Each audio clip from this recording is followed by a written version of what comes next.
Americans are living proof that defensive gun use saves lives. I got this from the president of the NRA, writes a weekly or a monthly journal, and this was something that I thought would speak to our audience. There's a lot of back and forth, a lot of arguing and hyperbole being spewed out there about the should or should not Americans be able to own firearms. You know, the Constitution be damned. Yep. I mean, it's one of those things that's a hot button item that people get fired up about now. The truth of the matter is the media refuses to report on defensive use of firearms. This is something that is so rare for the media to do. It's almost as rare as using the words Cleveland Browns and the Super Bowl in the same sentence. It just doesn't happen, right? The anti-gun lobby and their legacy media propagandist allies would have you believe such cases are rare. For decades, they've tried to convince the public that defensive gun use, or DGU, by lawful people against criminals is rare. That many of the reported DGU cases were actually between criminals, that firearms are used more to commit crimes than to stop crimes, and that, in the words of PolitiFact, there is no conclusive evidence that defensive gun use reduces harm to people. So, writing in another side of this is writing in a congressional newspaper, The Hill, the founder of an anti-gun research outfit called GVpedia, never heard of them, even went so far as to call this simple truth that carrying a gun repels criminal attackers as part of a fire hose of falsehood. I've never heard that used before, but that's a new one. That's the hyperbole I'm talking about, right? President Biden echoes that. President Biden, that rotting bag of oatmeal, echoes that same narrative, referring to 9mm pistols. He said, "The idea of these high-caliber weapons is there's simply no rational basis for it in terms of thinking about self-protection." To somebody like Joe Biden, who will have 24-hour armed security guard for the rest of his life, the idea that any of us might need to have a gun to defend ourselves from violent criminals might indeed be hard to imagine. But it happens thousands of times every day across America. Pour a cup of coffee and enjoy the following. Here are some examples and some statistics. In all, he did a survey. So in all, he surveyed 54,244 individuals over the age of 18, including 16,708 gun owners. The results of that survey were released this summer. Here are some of its findings. Nearly one-third, or 32%, of all U.S. adults over age 18 own a firearm. So one-third of Americans own firearms. Nearly one-third of those gun owners have used a firearm to defend themselves or their property. That's a big number. That is a big number. And that figure excludes military service, police work, or work as a security guard. What these numbers mean is that defensive gun happenings happen about 1.67 million times a year. That's amazing. Yep. So why don't we hear about this stuff? Interesting. Why don't we? We've hit on that many times. Yep. The media does not want to propagate any type of a story that goes against their narrative. Nope, doesn't fit the narrative, so no need to report on that.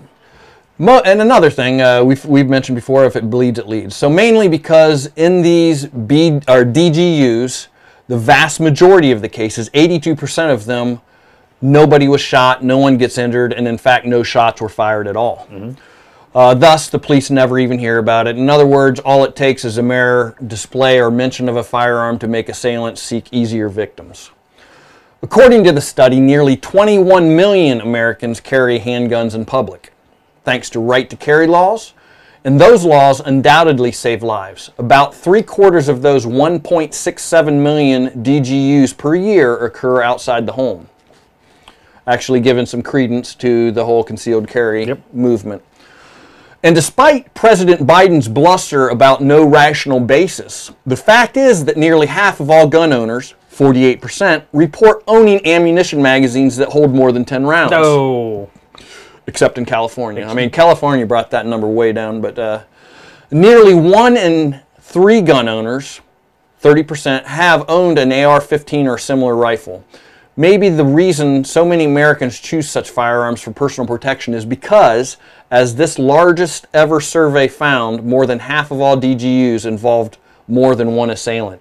So that actually, that's what we see in the videos of people getting attacked. It's not usually just one-on-one. It's a flash mob, or it's 5 or 6 thugs picking on 1 or 2 people. Yeah, so, well, again, it's the gang mentality. A lot of times, yep. There'll be these roving gangs of people committing crime. Yep. Kyle Rittenhouse. Yep.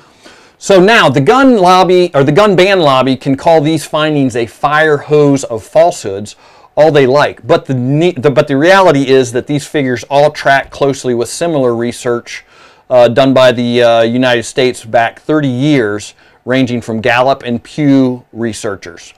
The 1995 study cited by the Congressional Research Service estimated 2.1 to 2.5 DGUs per year. In 1997 study commissioned by the National Institute of Justice put the number at 4.7 DGUs per year.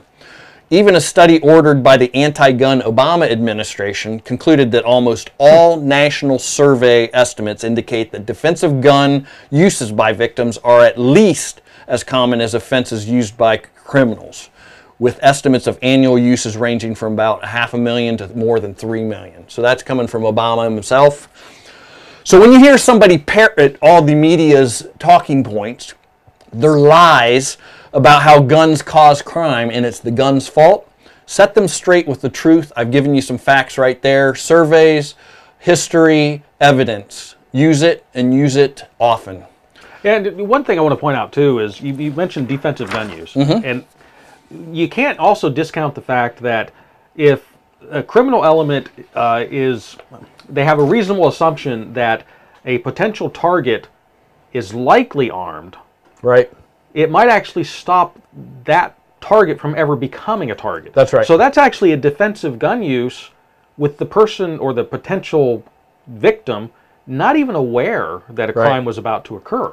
Right. So, there's some of that too, and you've also heard that thing too where, like, a dog can sense fear, right? That's right. So if you're afraid of a dog, it will sense that and it's more likely to attack. Right. Well, if you are uncomfortable in a situation, and giving off body language like that, criminals can read that. Oh yeah. Now, if you're someone who is a concealed carry person and you are carrying, generally speaking, you feel much more confident because you know you have the capability to take care of yourself. Your body language will reflect that. Not to mention that if you're a concealed carry permit holder and you're carrying, you already have as part of your being this idea of situational awareness. Yep. You have that 60-foot circle around you that you're assessing all your threats within that 60. You're aware. If a criminal is eyeballing you as a potential target, they see you being aware, and then they see somebody with their face in their phone walking down, not paying attention. Yep. Who are they going to? They're going to choose the person that's not aware of their surroundings, and it's easier prey. They're going to hit the easy button. That's right. Yep. That's right. So I think it's part of our Constitution already as concealed carry carriers that we already have that confidence and situational awareness in us. So we greatly reduce our chances of victimhood. Yep. If that makes sense. I would agree with that. Yep. I hope you've enjoyed this clip from the Craig's Gun Channel Random Shots program. The program airs Thursdays at 8 o'clock Eastern Standard Time. On Random Shots, we discuss content ranging anything from preparedness, survival, politics, firearms, basically anything that's 2A related, with sometimes some rabbit trails on things that aren't related at all. If you enjoy this type of programming, please hit the subscribe button and the notification bell so that you're notified when we release new content. And if you like it, hit the like button and share us if you would as well. It helps the algorithm and helps the channel grow and helps get our message out. So I guess until next time, stay safe.